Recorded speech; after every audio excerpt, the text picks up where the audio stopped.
બધાને રામ રામ. સાંભળે બોલે રામ રામ.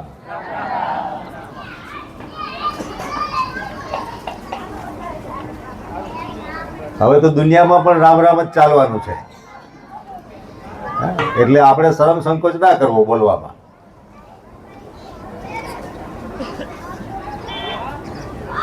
જેના આંગણામાં બેઠા છીએ આપણી સાથે જોડાયેલા આદરણીય જયંતિભાઈ, અને જેના લીધે આ બધા ઉધામાં છે એવા અમારા બધા જૂના છે બધા ભાઈઓ અને નવા છે બધા દીકરાઓ. બીજી પેઢી ચાલુ થઈ ગઈ છે મારા જમાનામાં, એટલે એક તાતણે બાંધી રાખવા માટેનો એક આ પ્રયાસ છે. એમાં 10 વર્ષ તો થઈ ગયા, એટલે આ 10મું થઈ ગયું સ્નેહ મિલનના રૂપે.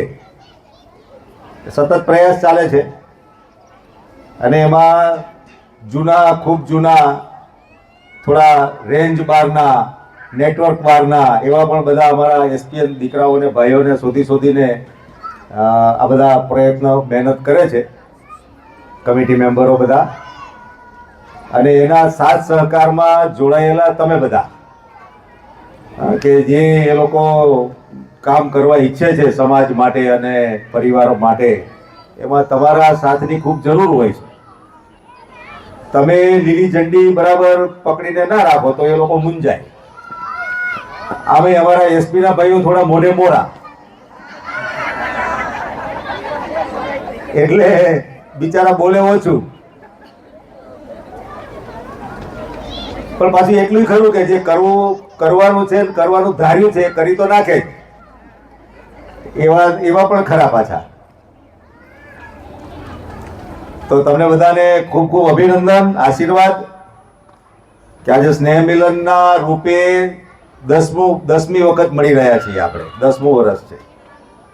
સુરતમાં પણ 10મું થઈ ગયું. સુરત અને અમદાવાદ એક જ વર્ષે ચાલુ થયેલા.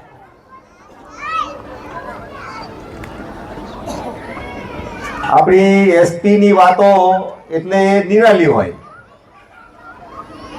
1 વર્ષથી માંડીને 8-9 વર્ષ સુધીના રહેલા એવા બધા ભાઈઓ અહીંયા બેઠા છે. અશ્વિનને લગભગ 9 વર્ષનું છે અત્યારે બેઠા છે, એમાંથી વધારે.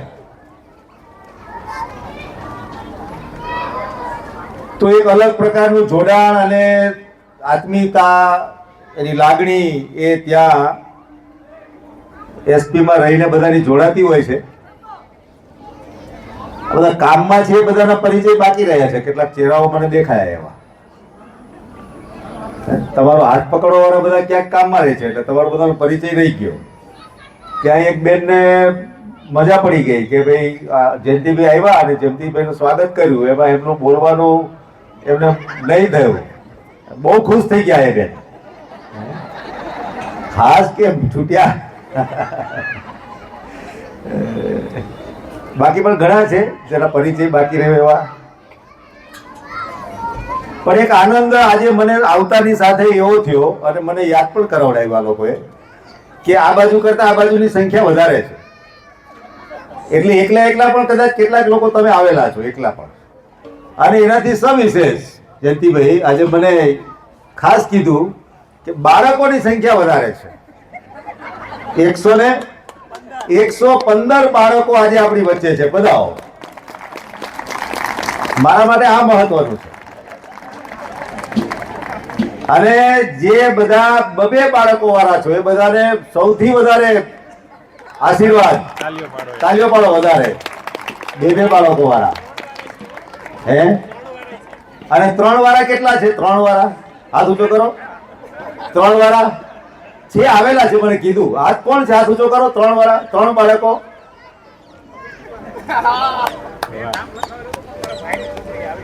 અચ્છા એવું છે, ઓકે. હા હા, પણ બધા 2 વાળા જ છે. સરસ સરસ સરસ. એટલે હું કાયમ કહેતો હોઉં છું કે આપણે ત્યાં હોસ્ટેલમાંથી છેલ્લું વર્ષ હોય અને પૂરું કરી નીકળવાના હોય ત્યારે આવી ગપસપમાં આ બધી વાતો કહેતો હોઉં છું. એ અહીંયા જે પેઢી બેઠી છે આ પેઢી સુધી તો સચવાયું છે આ પ્રકારનું. તમારા પછીની પેઢીમાં એની થોડી ચિંતા છે અને એના પછીની પેઢી એમાં હજુ સૌથી વધારે ચિંતા છે. તો તમે બધા ઉદાહરણ રૂપ છો સમાજમાં કે ભાઈ પરિવારમાં સાથે રહેવાનું, ભાઈઓ સાથે રહેવાનું, 2 બાળકો. અને આનંદ બીજો મને એવો થયો કે તમે બધા કોઈ ગ્રેજ્યુએશન છો, ડબલ ગ્રેજ્યુએટ છો, બીએડ વાળા પણ બહેનો છે અને ગૃહિણી છે. 3-4 બહેનોએ પરિચયમાં કીધું કે કામ કરે છે, કે જોબ છે ક્યાંક ને ક્યાંક, શિક્ષિકા પણ છે. હા, સરસ. એક નવું ભવિષ્ય ઘડવાનું જવાબદારી શિક્ષકના હાથમાં હોય છે. એ કેટલાક બહેનો અહીંયા 3 પરિચયમાં આવ્યું તો એ સારું લાગ્યું મને. પણ ઘરે રહીને ઘરની જવાબદારી સંભાળીને, સ્વીકારીને, બાળકો તરફ ધ્યાન આપીને બાળકોનું ઘડતર કરવાનું અને બાળકોને સંસ્કાર, સંસ્કૃતિ અને પરંપરા તરફ ઢાળવાના, એ જે તમે કરી રહ્યા છો એના માટે તમને બધાને ખૂબ ખૂબ અભિનંદન. તમે બધા તાળીઓ પાડો. તમારે નહીં પાડવાની, તમારે તાળીઓ ઝીલવાની આ બાજુ. સરસ.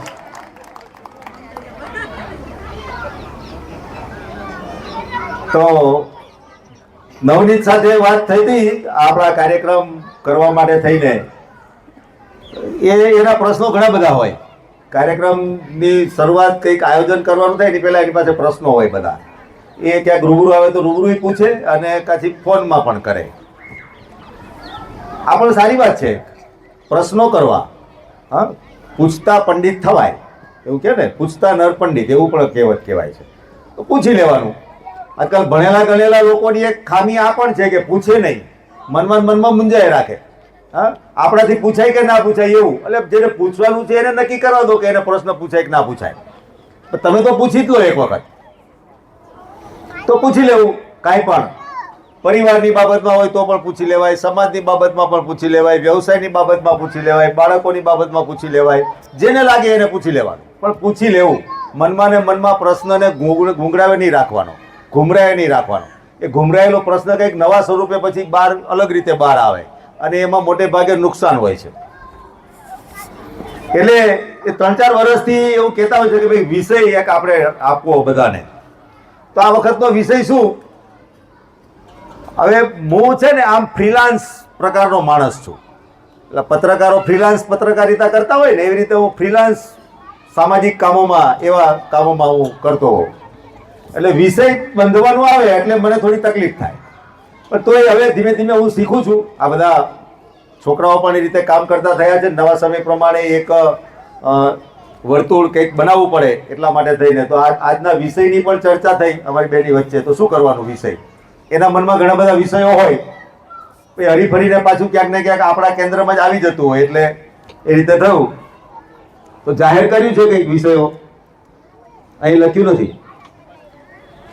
અચ્છા, હા, આમંત્રણ જે સોશિયલ મીડિયામાં જે ગયું છે એમાં લખેલું છે. તો વાંચ્યું તમે બધાએ? શું છે વિષય આજનો? ગ્રુપ. અચ્છા, તમે તો બધા હવે ગ્રુપ બનવાનું છે તમારું. હા, તમે બધા આમંત્રણ પત્રિકા વાંચી છે ને?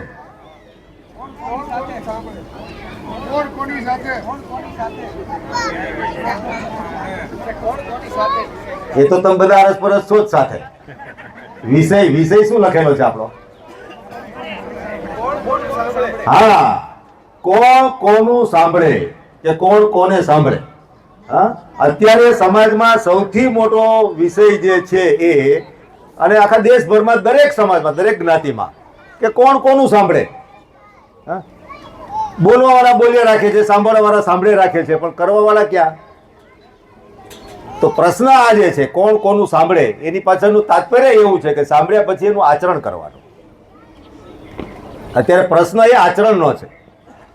છેલ્લા 20-22 વર્ષનો ઇતિહાસ જોઈએ આપણે આપણા સમાજમાં અને દેશમાં પણ, તો દરેક મંચ ઉપરથી, એ સામાજિક મંચ હશે, પારિવારિક મંચ હશે, શિક્ષણનો મંચ હશે, વ્યવસાયના મંચ હશે, રાજકીય મંચ હશે, ધાર્મિક મંચ હશે, મતપંથ સંપ્રદાય, મંદિરોના, મઠ આશ્રમોના મંચ હશે.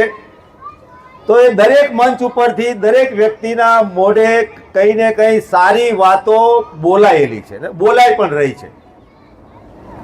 ટીવી પણ આપણે ખોલીએ તો અનેક પ્રકારના પ્રવચનો, ભાષણો સતત ચાલતા રહેતા હોય છે. આવા સામાજિક મેળાવડાઓમાં પણ મંચ ઉપરથી ખૂબ સારી વાતો આપણે કરવા જેવી, આપણે કરવું જોઈએ કરવી પડશે, આ પ્રકારના આગ્રહ સાથે પણ વાતો આપણે બધા સાંભળીએ છીએ ને કરીએ પણ છીએ. પરંતુ એ બોલાયેલી સારી વાતોનું આચરણ એ મહત્વનું છે. તો દરેક વ્યક્તિએ વિચારવાની આવશ્યકતા છે કે આપણે આપણા આચરણમાં શું કરીએ છીએ.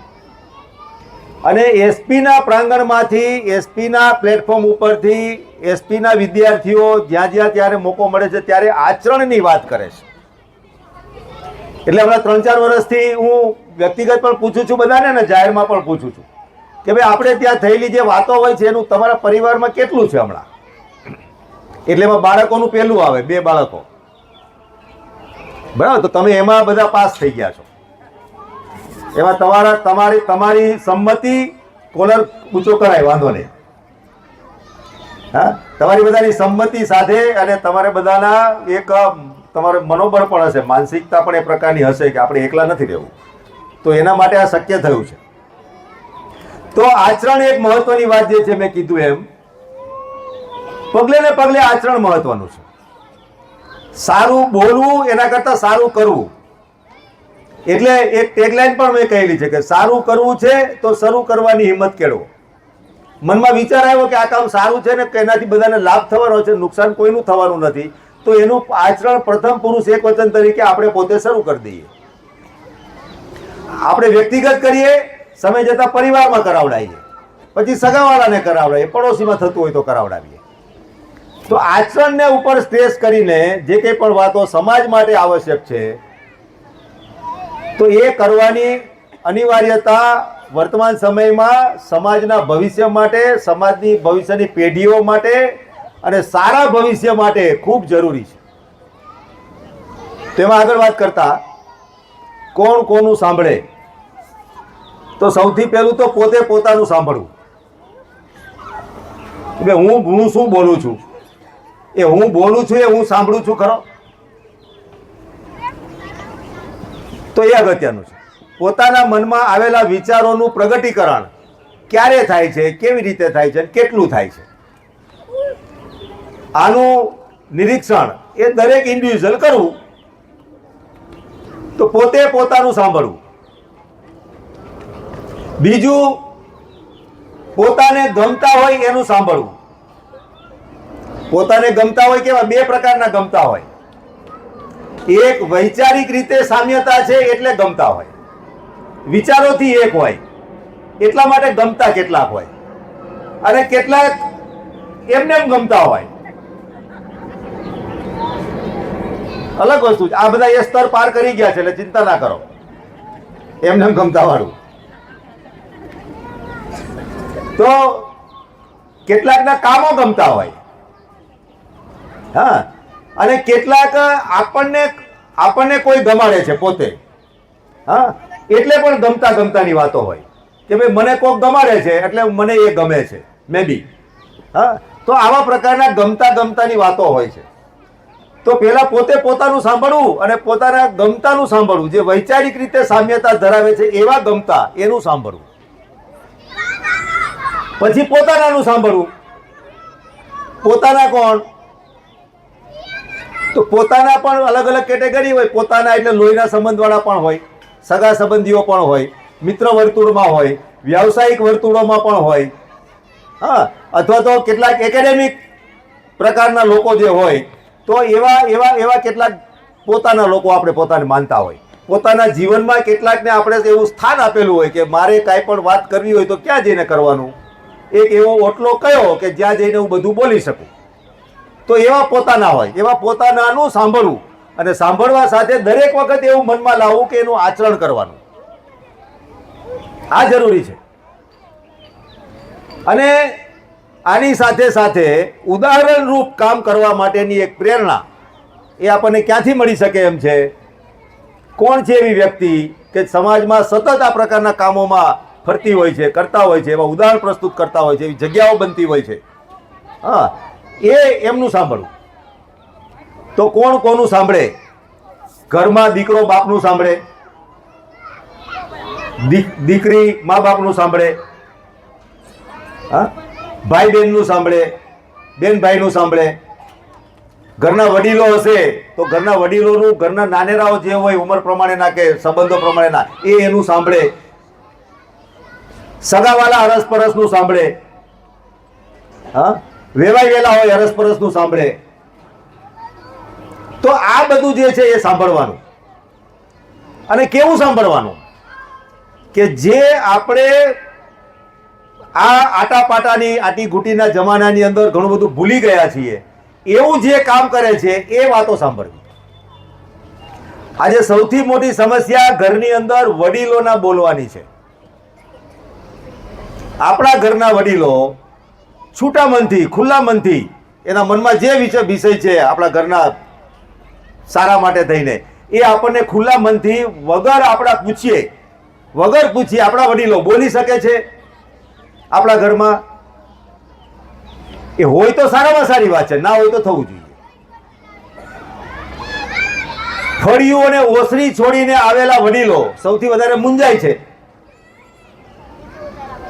મૂંઝારામાં બોલી નથી શકતા. તો એવા વડીલોની સાથે બેસનાર કોણ? આજે મંચ ઉપરથી, સામાજિક મંચો ઉપરથી મોબાઈલ છોડીને વડીલો સાથે બેસવાની સલાહ ખૂબ આપવામાં આવે છે. આપણા ઘરની અંદર મોબાઈલ છોડીને વડીલો સાથે બેસવાનું આપણા બાળકોને આપણે શીખવાડીએ તો વડીલોને સાંભળવા. આપણા બાળકોને આપણે જે રીતે વાત કરીએ છીએ એનાથી કંઈક અલગ રીતે વાત, એની એ જ વાત અલગ રીતે, એના વ્યક્તિત્વ ઘડતર માટે વડીલોના મોઢે આપણે સંભળાવીએ છીએ. તો વડીલોને સાંભળવા, વડીલોનું સાંભળવું. જે નીવડેલા છે, જેમના અનુભવનો નિચોડ છે, જેને સમાજમાં એ સમયમાં, જે તે સમયે એમને હતા વ્યવહારના કામોમાં, ત્યારે ખૂબ કામો કરેલા છે, તાજા સાધનોથી કામો કરેલા છે, ખૂબ મોટી અગવડ ભોગવીને કામો કરેલા છે, સંઘર્ષ રહીને કામો કરેલા છે. એવા વડીલો આજે બોલ્યા વગર ચૂપચાપ, નથી ગમતું એ બધું જોઈને સમસમીને બેસી રહે છે. એમના સમયમાં એમને મહેનત કરી હતી, સારું ચોખ્ખું શુદ્ધ ખાધું હતું, શુદ્ધ વિચારો કર્યા હતા, નિયમિતતા જીવનમાં હતી, એટલે આટલું બધું પ્રેશર હોવા છતાં અને મનમાં પણ આટલું બધું ભરેલું હોવા છતાં પણ એમને એટેક નથી આવતા. એનું કારણ છે એમનું નિયમિત જીવન. નહીં તો અત્યારે આજના વડીલો જે પ્રકારની માનસિક પરિસ્થિતિમાં છે, એવી પરિસ્થિતિમાં આપણને ચોક્કસ એટેક આવી જાય. તો એ સાંભળવાની વૃત્તિ આપણા પરિવારોમાં, આપણા સમાજમાં, આપણા આડોશ પડોશમાં એ કેવી રીતે થાય? ઘરની અંદર આપણી પરંપરા પ્રમાણેના રીત રિવાજો, ઘરની અંદર આપણી સંસ્કાર સંસ્કૃતિ અને પરંપરા પ્રમાણેના ખાનપાન, રહેન સહેન, વર્તણૂક, વ્યવહાર કેવી રીતે થાય? તો જે કરે છે એની પાસેથી જાણવું ને એની પાસેથી સાંભળવું. આપણે કરીને કોકને કહેવાનું, કેવા કરતા પણ આપણને જોઈને ઘણા બધા લોકો શીખે છે. તો સૌથી મોટી જે એક વાત અત્યારે જે કરવા જેવી જે છે એ બાળકોનું ભણતરની ચિંતા તો આપણે ખૂબ કરીએ છીએ. જેમ હમણાં ઉમેશે કીધું કે ભાઈ આપણને ખબર નથી, જે ખબર છે એમને પૂછતા નથી, એટલા માટે ખૂબ મોટી ફી આપીને પણ બાળકોને આપણે ભણાવીએ છીએ. કદાચ અલગ રીતે બહારથી બીજી વ્યવસ્થા કરીને પણ બાળકોને ભણાવવાનું ચલણ આપણા સમાજમાં વધી ગયું છે. તો એક ફેશનના પ્રમાણમાં કહો કે એક દેખાદેખીના ઓલામાં કહીએ તો પણ એ અજુકતું નથી કદાચ. તો પણ બાળકોને જ્યાં ભણાવીએ ત્યાં આપણી સગવડ છે તો ભણાવીએ, એમાં કંઈ વાંધો નથી. પરંતુ જે આપણે ઈચ્છીએ છીએ એને સ્કૂલમાંથી મળવાની સંભાવના છે નથી, તો શું કરીશું? નથી તો ઘરમાં જ શાળા ઊભી કરવી પડશે. ઘરનો વડીલ એ શાળા જેવું કામ કરે છે. હા, તો આપણા બાળકને આપણે સાથે બેસાડીને કેવી વાતો કરીએ છીએ? આપણા બાળકને આપણી સાથે બેસાડીને એને શું જમાડીએ છીએ? આપણા બાળકને આપણી સાથે બેસાડીને એની જે માંગણીઓ છે એની સાથે એને કન્વિન્સ કેવી રીતે કરીએ છીએ કે આ ક્યારે મંગાય, ક્યારે ના મંગાય, આની જરૂરિયાત કેટલી છે, આની જરૂરિયાત હમણાં નથી, આની જરૂરિયાત હમણાં મોડી છે. તો એ વાત જે છે એ કોણ કોનું સાંભળે? તો આપણું બાળક હજુ ઉગીને ઊભું થાય છે, હજુ એની સમજ નથી ખીલી, હજુ એનામાં સમજણ નથી આવી, ત્યારે એ આપણું સાંભળે. ઘણા બધા પરિવારોમાં જવાનું થાય તો ધ્યાનમાં આવે કે બાળક વેન કરે એટલે એને આપી દેવાનું. સૌથી વધારે સમસ્યા જમતી વખતે હોય ખાવા માટેની, બરાબર? બાળકને ખાવું ના હોય, કંઈક બીજું ખાવું હોય, એટલે માં શું કરે, 1-2-3 વખત કહે કે ના ના ના ના ના. પણ ઘરમાં બીજી કોઈ વ્યક્તિ હોય, ખાસ કરીને હવેના વડીલો, હા, મા બાપ કડક થાય છે બાળક સાથે, ત્યારે દાદા દાદી થોડા ઢીલા પડી જાય છે.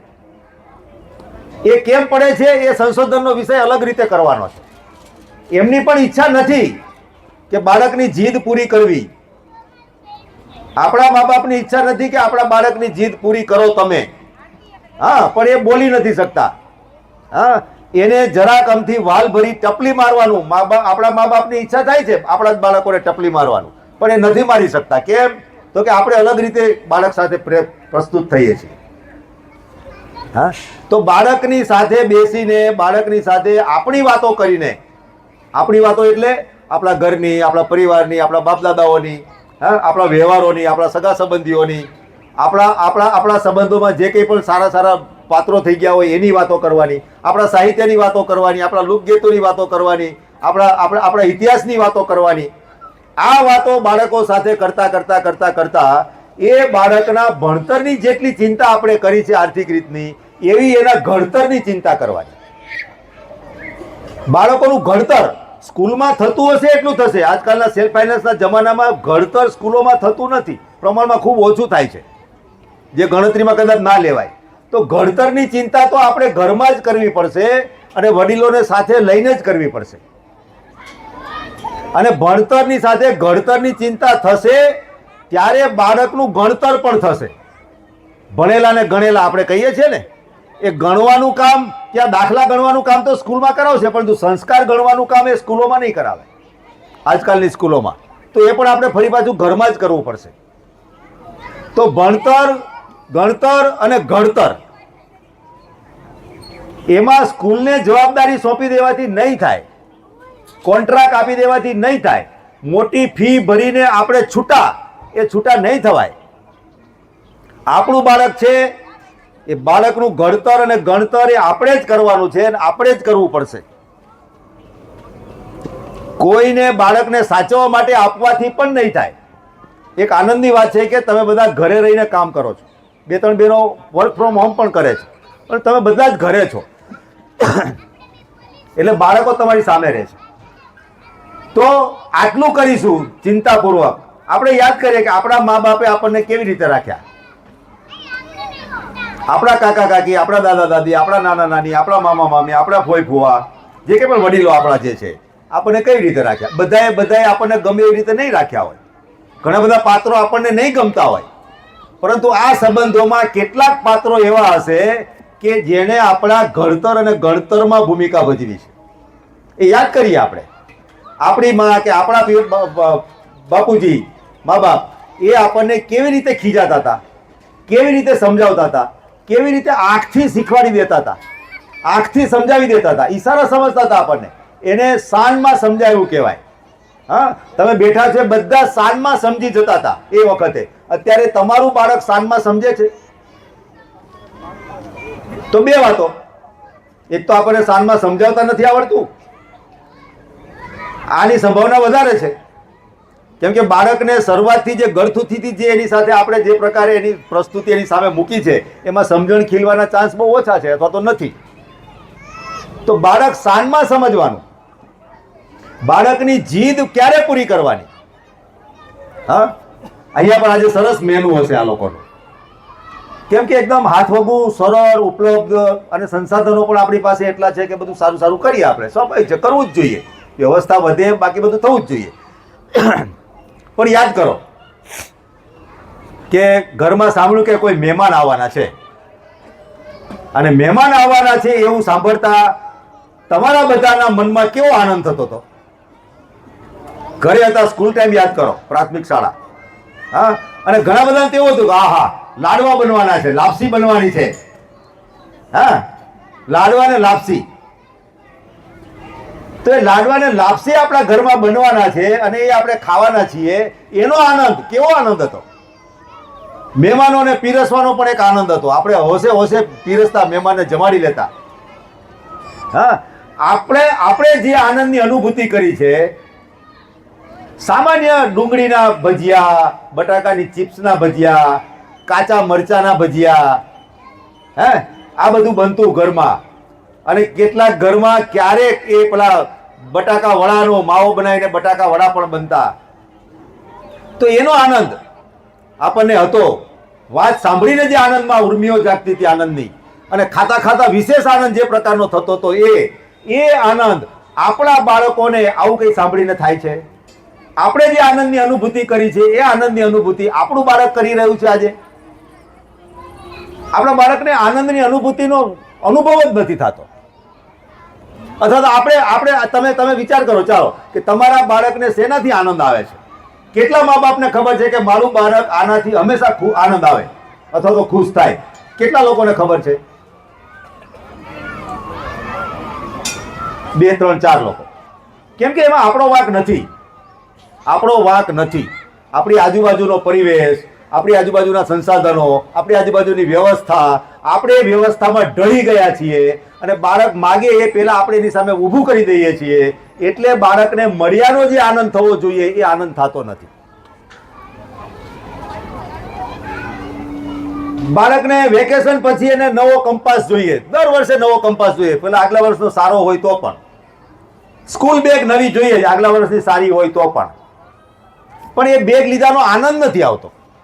કેમ? તો કે એ બેગ લઈને જ્યારે સ્કૂલે જાય છે ત્યારે એનાથી વધારે સારી બેગ કોઈની જુએ છે ત્યારે એનો આનંદ મરી જાય છે. એનો આનંદ ટકતો નથી. સારી જ લીધી હશે, તમે મોંઘી જ લીધી હશે તો પણ એને બીજા બાળકની બેગ એને વધારે સારી લાગે છે ત્યારે પોતાની નથી એને ગમતી એવું થાય છે મનમાં, અને એ આનંદ એનો ત્યાં ટૂંકો થઈ જાય છે. જમવાની બાબતમાં પણ આપણે બાળકને કેટલું બધું આપણે પણ ખાઈએ છીએ, એ પ્રકારનું બધું સ્વાભાવિક બાળકને મળે, પરંતુ બાળક ક્યારેક આપણી પાસે શું માગે છે જમવા માટે? તમે તમારા બા બાપુજી પાસે કે બા પાસે કે કાકી દાદી પાસે તમે કંઈક રસોડામાં જઈને માગતા, સ્કૂલેથી આવી દફતર ફેંક્યું, બા પપોડું બનાવી દો. કેટલા લોકોએ પપોડું ખાધું છે? બધાએ ખાધું છે. હા, તમારું બાળક સ્કૂલેથી આવીને શું માગે છે? એકાદ છે, એક બે છે, બરાબર, એ પપોડા જ ખવડાવતા હશે. સરસ, બહુ સારું. હા, તો એ જે પરંપરા છે ને, જેવી રીતે આપણા મા બાપે આપણને ઉછેરીને મોટા કર્યા, એવી રીતે આપણે આપણા બાળકોને ઉછેરીને મોટા કરવાની હિંમત કેળવવી પડશે. સમાજમાં કદાચ ક્યાંક પછાત દેખાઈશું આપણે. હા, રોટલી, બપોરની રોટલી, એની ઉપર ઘી કે માખણ અને એની પર ગોળ કે ખાંડ, આનું પપોડું. આ અત્યારના સમયમાં તમને પછાત ગણશે કેટલાક લોકો. તમારા એપાર્ટમેન્ટમાં બાજુમાં રહેતા લોકો આવું ખવડાવો છો? હા, એ જ ખવડાવીએ છીએ. હા, દમખમથી કહેવાનું કે હા, એ જ ખવડાવીએ છીએ અને એ જ ખાવાનું છે.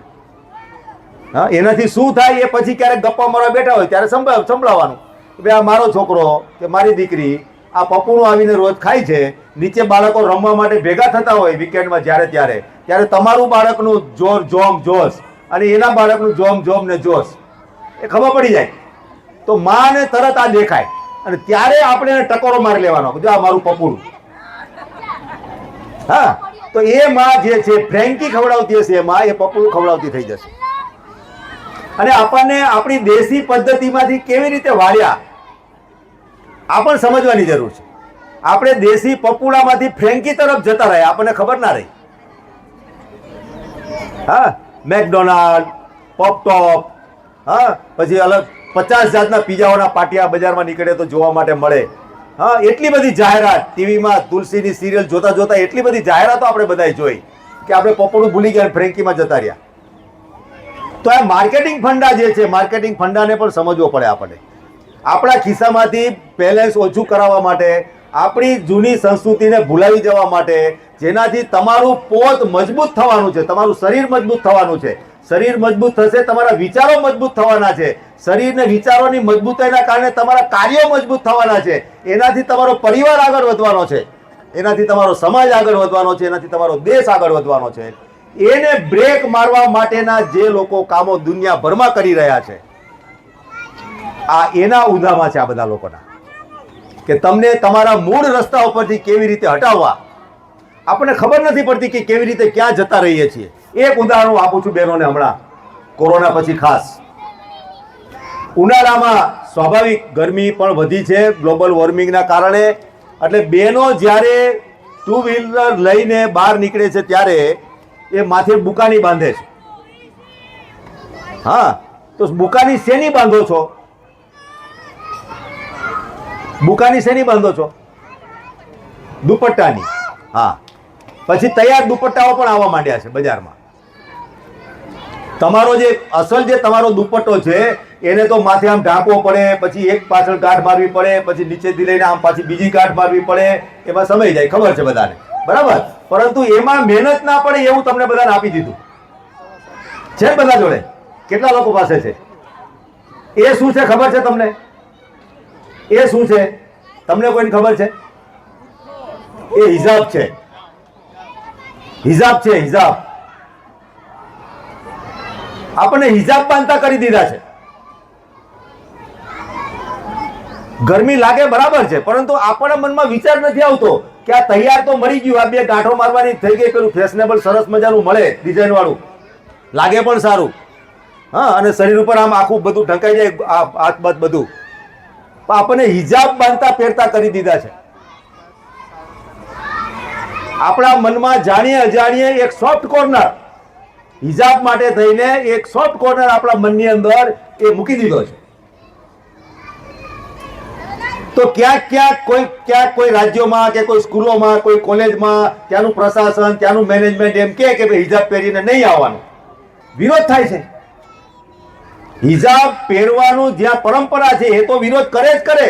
આપણે પણ વિરોધમાં જોડાઈ જઈએ છીએ. અરે અમારી બેનપણી છે, અમે પણ બાંધીએ છીએ, એમાં વાંધો શું છે? વાંધો કાંઈ નથી. તમારા વિચારો બદલાઈ જાય છે.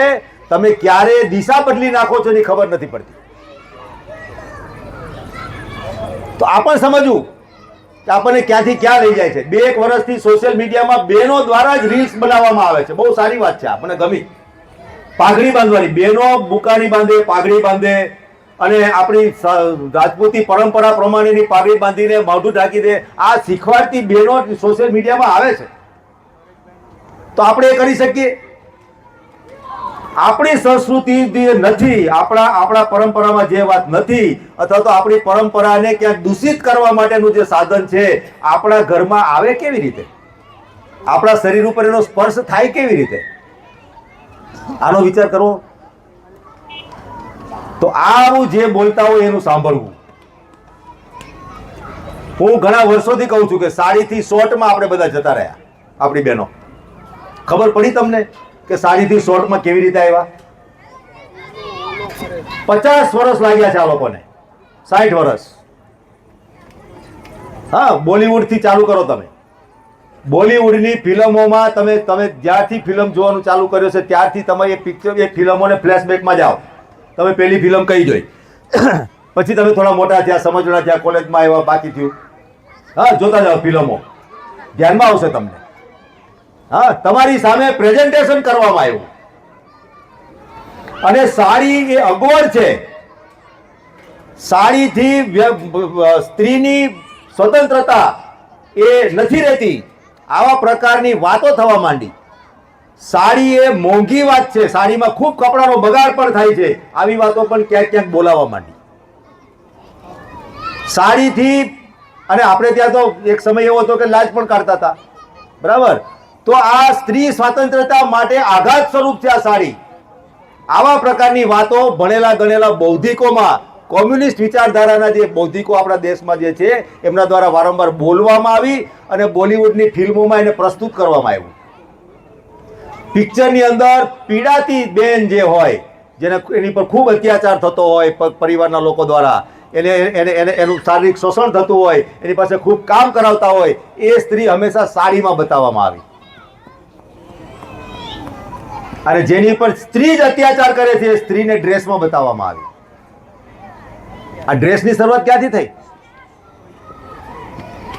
તો એને સમજો.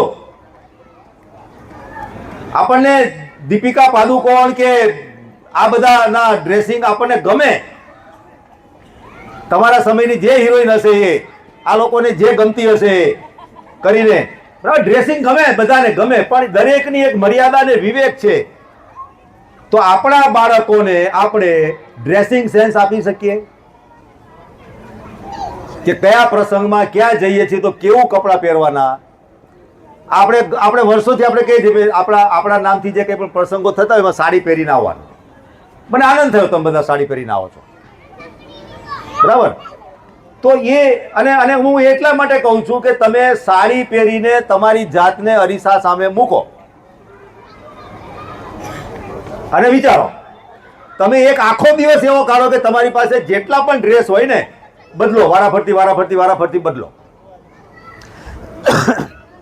અને એ ડ્રેસ પહેરીને તમે અરીસા સામે ઉભા રહો. તમારા મનમાં શું વિચાર ચાલે છે એ ડ્રેસ પહેર્યા પછી એ નોટ કરો, લખો કાયદેસર. જે ડ્રેસ તમારા શરીર ઉપર છે એ ડ્રેસ પહેરતા અને પહેરીને અરીસાની સામે ઉભ્યા પછી તમારા મનમાં શું વિચાર આવ્યો એ નોંધો. દરેક ડ્રેસ વખતે તમારા વિચારો બદલાયેલા હશે, સાડી વખતે પણ તમારા વિચારો બદલાયેલા હશે, અને પછી તમે જ એનું માર્કિંગ કરો. આમાં ગૌરવ ભર્યો વિચાર ક્યાંથી આવેલો છે, કયા ડ્રેસમાં આવેલો છે?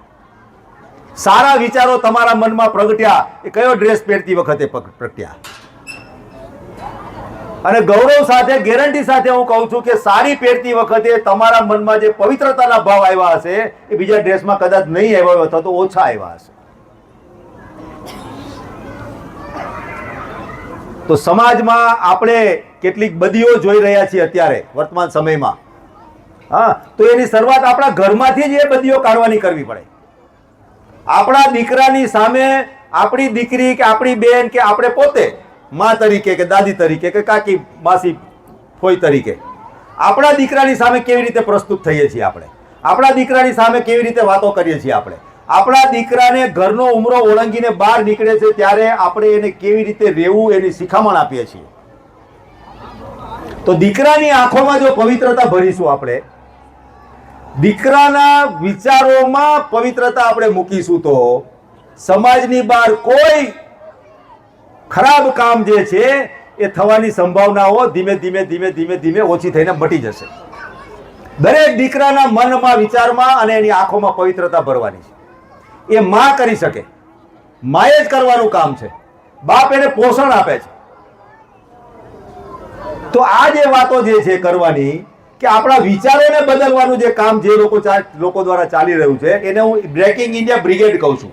ઓવરઓલ વર્લ્ડમાં એ આ બ્રિગેડો કામ કરી રહી છે. બ્રેકિંગ ઇન્ડિયા બ્રિગેડ, જેને ભારતને તોડવું છે, ભારતના સમાજને તોડવો છે, ભારતના પરિવારને તોડવો છે, ભારતના વ્યક્તિને એકદમ નમાલો બનાવવો છે, એવા પ્રકારના લોકો આખી દુનિયામાં જે કામ કરી રહ્યા છે એની આખી સિન્ડિકેટો સારા વિકસિત દેશોના માધ્યમોથી, ત્યાંની પોલિટિકલ પાર્ટીઓ, ત્યાંની સત્તાઓ દ્વારા ભારત જેવા દેશોમાં એની એજન્સીઓ દ્વારા કામ કરતા હોય છે. આજે દેશની અંદર કાંઈ પણ સારી વાત થતી હોય ત્યારે એકદમ એનો વિરોધ કેમ થઈ જાય છે? તો વિરોધ એટલા માટે થાય છે કે તમારી પ્રગતિ જે અત્યારે ચાલી રહી છે, વ્યક્તિ તરીકે, પરિવાર તરીકે, સમાજ તરીકે અને રાષ્ટ્ર તરીકે, જે પ્રગતિ તમે જે રસ્તા પર ચાલી રહ્યા છો એ પ્રગતિ દુનિયાના કહેવાતા કેટલાક દેશોના નજરમાં એ ખૂંચતી રહી છે. અને એ અહીંયાના જ લોકોને, અહીંના જ પોતને, અહીંના જ દીકરા દીકરીઓને એની એજન્સી તરીકે એની નિમણૂક કરે છે, અને એના દ્વારા આ પરંપરાને તોડવાના કામો જે ચાલી રહ્યા છે એમાં આપણે હિજાબ પહેરતા થઈ જઈએ છીએ, આપણે સાડીથી શોર્ટમાં આવી જઈએ છીએ, આપણને ખબર પડતી નથી, અને પપોડાથી ફ્રેન્કી તરફ જતા રહીએ છીએ, આપણને ખબર પડતી નથી, રોટલાથી પીઝા તરફ જતા રહીએ છીએ, આપણને ખબર પડતી નથી. આપણા પ્રસંગોમાં નકામના વધારાના જે કંઈ પણ કામો થઈ રહ્યા છે એ તરફ જતા રહીએ છીએ, આપણને ખબર પડતી નથી. ઇવેન્ટ મેનેજમેન્ટ નવો ધંધો ચાલુ થઈ ગયો છે. ઇવેન્ટ મેનેજરો તમારી સામે અલગ અલગ વસ્તુઓ લઈને આવશે. તમારા ઘરમાં નાનો મોટો જે કંઈ પણ પ્રસંગ હશે, તમારા બાપ દાદાઓએ કે પેઢીઓથી આપણે ત્યાં જે પ્રકારના પ્રસંગોની ઉજવણી થઈ છે, સારામાં સારી રીતે પ્રસંગોની ઉજવણી થઈ છે, એ બધું કોરાણે મૂકીને નવી પદ્ધતિ તમારી સામે મૂકશે, અને તમે એની ચકાચોંધમાં અંજાઈને ખૂબ વધારે ખર્ચો કરીને પણ બિનઉપયોગી એવા પ્રકારના પ્રસંગોની ઉજવણી પાછળના ખર્ચા આપણે કરીએ છીએ. પરમ દિવસે વિદ્યાનગરના ખૂબ ધનાઢ્ય પરિવારના એક બેન મારી પાસે આવ્યા હતા, મોટી ઉંમરના, મારાથી મોટી ઉંમરના હતા. અને ગયા અઠવાડિયે જ એમના પરિવારનો, એમના જ ઘરના એક દીકરાનો લગ્ન પ્રસંગ, એ લોકો ઉદયપુર કે જયપુર ત્યાં ડેસ્ટિનેશન વેડિંગના એમાં કરીને 1 અઠવાડિયાના બધા પ્રસંગો કરીને એ આવ્યા હતા 2 દિવસ પહેલાં જ, અને પરમ દિવસે મારી પાસે આવ્યા હતા. આવતા વેત એણે એ આવ્યા હતા હોસ્ટેલમાં પહેલી વખત જ, એસપીના પ્રાંગણમાં પહેલી વખત એ બેન આવ્યા. આવીને ગાડીમાંથી ઉતર્યા અને મને કીધું કે વાહ હરેશભાઈ, ખૂબ સરસ કેમ્પસ છે તમારું. અમે પહેલી જ વખત મળતા હતા.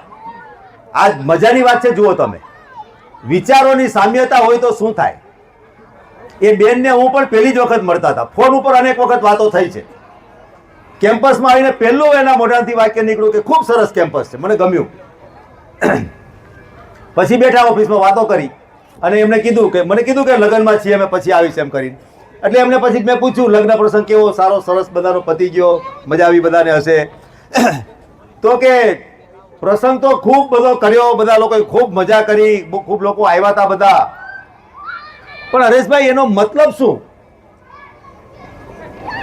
આ કોણ બોલે છે? જે ઘરના દીકરાનું ડેસ્ટિનેશન વેડિંગ, એક 4-5 દિવસ અઠવાડિયાનું પ્લાનિંગ હતું, બધું કરીને આવ્યા હતા, એક ઘરની એક વડીલ માં. શું મતલબ આ બધાનો? કોઈ સમજતું જ નથી. કેટલું બધું ખાવાનું, કેટલું બધું બગાડ, કોણ આવ્યા, કોણ કોને મળ્યા, હા, સુખ દુઃખની વાતો, કાંઈ નહોતું થતું હરેશભાઈ કે ત્યાં. અને એ બેનના મનમાં કે હૃદયમાં ખરેખર જે પીડા હતી ને, એ પીડા પહેલી વખત મળતા હતા તોય મારી સામે એને ઠાલવી. આ વિચારોની સામ્યતાના કારણે શક્ય બને છે. પ્રસંગો ખૂબ મોટો ખર્ચો કરીને, ખૂબ તામઝામ કરીને, હા, ડેસ્ટિનેશન કરીએ કે થીમ બેઝ કરીએ, 2-3, 4-5 પ્રકારના મેનુ કરી નાખીએ, હા, અને વાહ વાહ થઈ જાય એટલા સમય, એટલા વિસ્તારમાં હોય એટલા પૂરતું. જેવો વિસ્તારમાંથી બહાર નીકળ્યા નવી દુનિયા ચાલુ થઈ જાય છે. આ કાંઈ યાદ રહેતું નથી. તો આ આપણી પાસે કરાવવામાં આવે છે, આપણે કરવું નથી, કરાવવામાં આવે છે. ઇવેન્ટ મેનેજમેન્ટ જે છે, ઇવેન્ટ મેનેજમેન્ટ એજન્સીઓ જે છે, એના દ્વારા આપણી પાસે આ કરાવવામાં આવતું કામ છે. આપણે નથી કરવું.